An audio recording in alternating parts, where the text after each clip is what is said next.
Hey everyone, I have an absolutely amazing video here for you today, and I'm not just saying that because it's my channel, I am saying that because today I am sharing with you the absolute pleasure that is Jon Campling. And he is one of the actors from Harry Potter. He played a Death Eater, but if you're like me, you probably know him better as King Regis from Final Fantasy 15.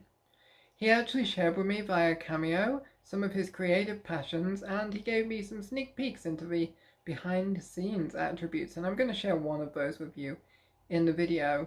But they were so inspirational that I couldn't keep them for myself, so here we are, let's go. Wheresoever you should go, the line of Lucius goes with you.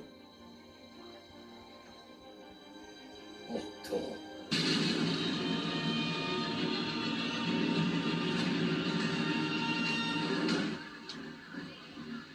My father will hear about this.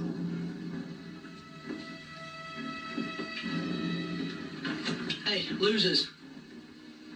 He isn't here. This is King Regis, by the way. Don't believe me? There's my Comic-Con banner. There's the painting of Noctis that I did in my studio on a live stream. It's really me. Let's just do a comparison. Now, I'm a little bit more beardy than when this was taken, but there's my face, and there's my face. Well, hey Bandi, how are you doing? Snake Girl, should I say. It's me, in my pyjamas, with my guitar, in the studio. So lovely to get this cameo from you, really nice, really extra special from all the others in a way, because of what you said. And always good to chat with another creative, so I thought I'd take you at your word and we'll talk about my creative passions. So at the moment, my creative passion is learning to sing. Obviously, I'm still passionate about being an actor and that aspect of things. Oh, look at my hair. Sorry, just realised my hair is a massive bun. King Regis IRL. Big bun, pyjamas with a hole in. Classic Campling. But for the last 10 months, I've been teaching myself to sing, literally teaching myself to sing. I'm creating the training program as I go based on my feedback, my own feedback of my improvements. So, for 53 years, I was a non-singer with terrible nerves around singing and a hardwired sense of the fact that I can't sing. And obviously, as a human being, that was disappointing because I'm a very musical person in my mind. I like music, I like to sing. But I found it very hard to get what I could hear here out through my vocal system. But also professionally as an actor, you know, obviously you can get a lot more work if you've got an extra string to your bow, and singing is a very powerful string. Hope you have got your things together. I hope you are quite prepared to die.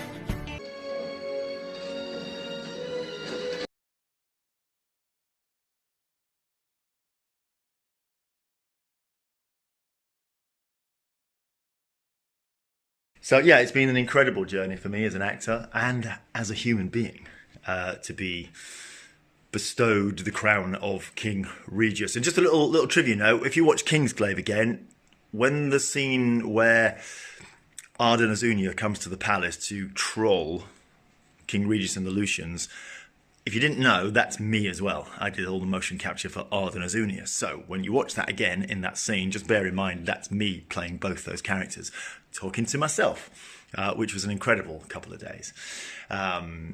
Yeah.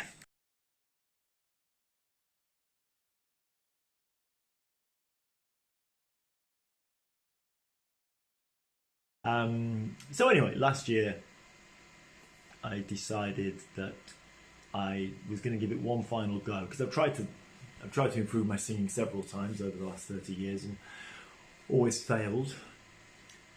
So this time I decided that I was going to give it one last go, but I wasn't going to underestimate the problem, which I'd done previously. I'd underestimated the problem massively.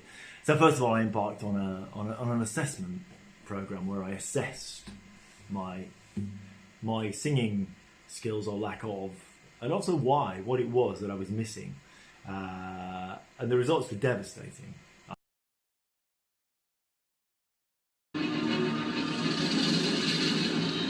basic had 0 elements that would make you be able to sing even in the least.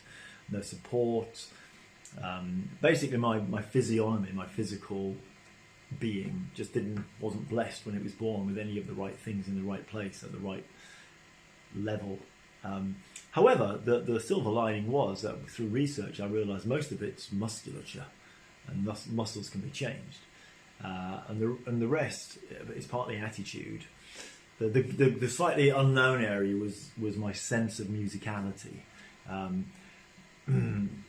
whether that could be trained as well, although a lot of research seemed to say it could be. So I embarked on I'm a bit of an autodidact, able to self-teach, because I'm very good at knowing what I'm trying to learn.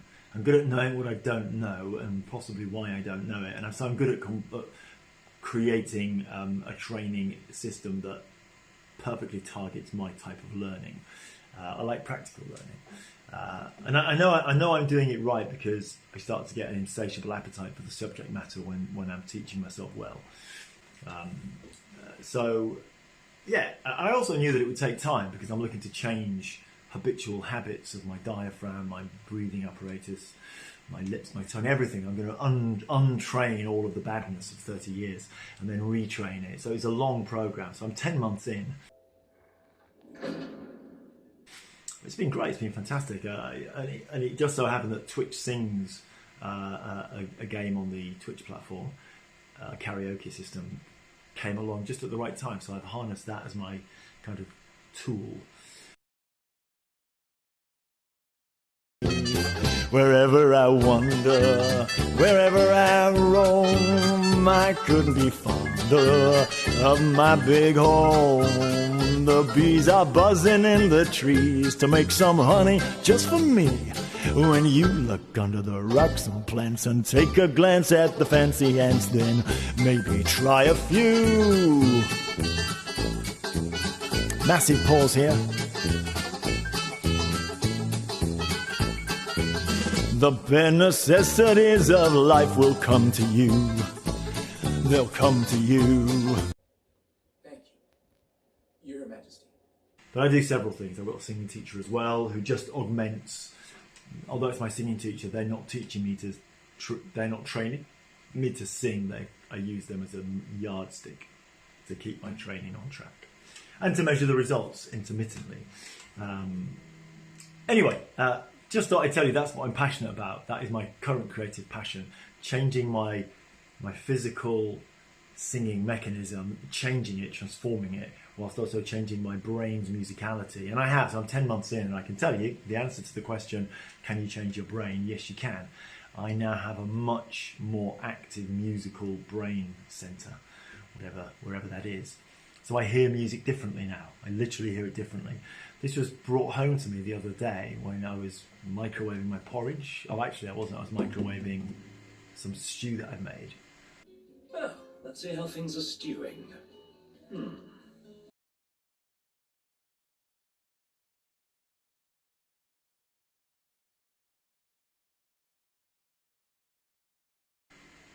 And usually I stood over the microwave while I was doing it. I couldn't be bothered to go and do anything else. Normally I do something else.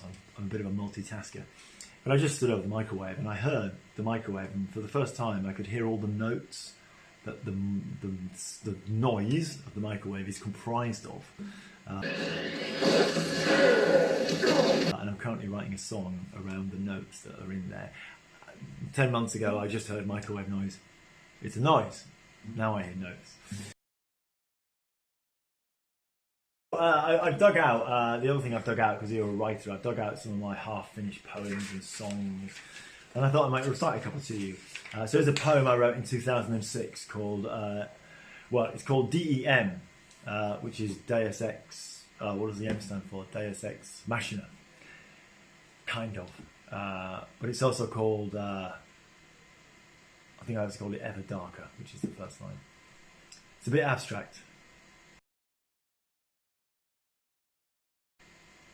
Ever darker falls the foot of man's boastful endeavour, who now has left but flickerings, lie unseen things in store. Sleep like watching, I have glimpsed a future lost forever, A century regretful screams no more, no more. But soon all will be peaceful, for an old morn is returning, and no tales told, no stories old of you will ever be. For it's too late, your open gate to close before the morning, when wakes the sun to find his world from you at last set free. Yeah, there's a global warming, global disaster element of that. So there you go. That's one poem I wrote ages ago. Every now and again, I would write a poem that I would feel would really be a song, but I wasn't musical, so I couldn't turn them into songs. So now I'm going back, looking for ones I could turn into songs. Here's a little kid's poem, a little taster of a kid's poem that I wrote. I never finished it. I was going to write a kid's poem book. Gonna, could have, should have. Motivation, eh?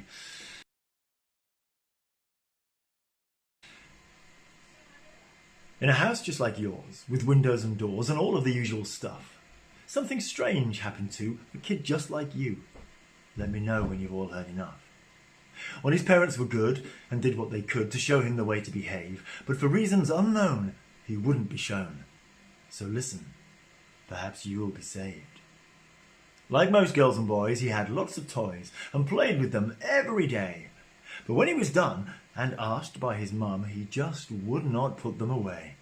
5 minutes with one, he'd get bored and move on and just leave it lying about. He simply refused to pick up what he used until every last toy would be out. One evening, as mum put away the last one, like she'd been doing day out and day in, a lightning bolt flashed, something inside her snapped, and she found herself suddenly saying, "Enough is enough, it's time to get tough, can't anyone make him be good?" And as the full moon shone in, an icy cold wind whispered chillingly to her, "It could." It could. I'll leave that there. I should go back and finish that. It was going to be a spooky old tale of in my creepy children's Death Eater Tales book. Maybe this is encouraging me to go back and look at them again. Bandi, it's been fantastic spending some time sharing my creativity with you. Yeah, thank you again for this lovely, uplifting Cameo request. Really appreciate it. Take care.